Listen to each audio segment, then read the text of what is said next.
Young tiger NTR ప్రస్తుతం ప్రశాంత్ నీల్ దర్శకత్వంలో రూపొందుతున్న డ్రాగన్ షూటింగ్ లో బిజీగా ఉన్నారు. త్వరలో వార్ 2 ప్రమోషన్స్ కూడా ప్రారంభించనున్నారు. అయితే ఎన్టీఆర్ దగ్గర మంచి సినిమాల లైనప్ ఉన్నప్పటికీ ఏ ప్రాజెక్ట్ ముందుగా సెట్స్ పైకి వెళ్తుందో అనే విషయంలో క్లారిటీ లేకపోవడంతో ఫ్యాన్స్ కొంచెం కన్ఫ్యూజ్ అవుతున్నారు. వార్ 2 ప్రమోషన్స్ తో క్లారిటీ వచ్చే అవకాశం ఉంది. వార్ 2 ప్రమోషన్స్ సందర్భంగా జరిగే మీడియా ఇంటరాక్షన్ లో దేవరా 2 గురించి, ఇతర ప్రాజెక్ట్స్ గురించి ఎన్టీఆర్ ని అడిగే అవకాశం ఉంది. దేవరా 2 సినిమాను ఇప్పటికే కన్ఫర్మ్ చేశారు. కొరటాల శివ ప్రస్తుతం స్క్రిప్ట్ పనుల్లో ఉన్నారు. అలానే ఎన్టీఆర్ త్రివిక్రమ్ శ్రీనివాస్ దర్శకత్వంలో లార్డ్ మురుగన్ కాన్సెప్ట్ తో ఒక మైత్రి కథాత్మక చిత్రం చేయబోతున్నారు. ఇది కూడా అధికారికంగా కన్ఫర్మ్ అయిన ప్రాజెక్టే. ఇవే ఎన్టీఆర్ చేసే సినిమాల ప్రస్తుతం చెబుతున్న ప్రణాళిక ప్రకారం మొదట ఎన్టీఆర్ ప్రశాంత్ నీల్ సినిమా ఈ ఏడాది చివరికి పూర్తవుతుంది. ఆ తర్వాత దేవరా 2 పై ఫోకస్ చేస్తారు. తర్వాత త్రివిక్రమ్ సినిమా పట్టాలెక్కే అవకాశం ఉంది. అయితే వీటిపై పూర్తి క్లారిటీ మాత్రం లేదు. మరోవైపు జైలర్ ఫేమ్ నెల్సన్ దర్శకత్వంలో కూడా ఒక సినిమా చేయబోతున్నట్టు ఇప్పటికే ఖరారైంది. అలాగే అమరన్ డైరెక్టర్ తోనూ చర్చలు జరుగుతున్నాయని సమాచారం. హిందీలో అవకాశాలు. వార్ 2 తర్వాత హిందీ సినిమా ఇండస్ట్రీ నుంచి కూడా ఎన్టీఆర్ కు భారీ ఆఫర్లు వచ్చే అవకాశం ఉంది.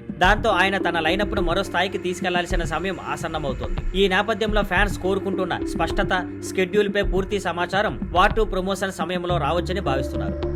Thank you for watching. Please like, share and subscribe.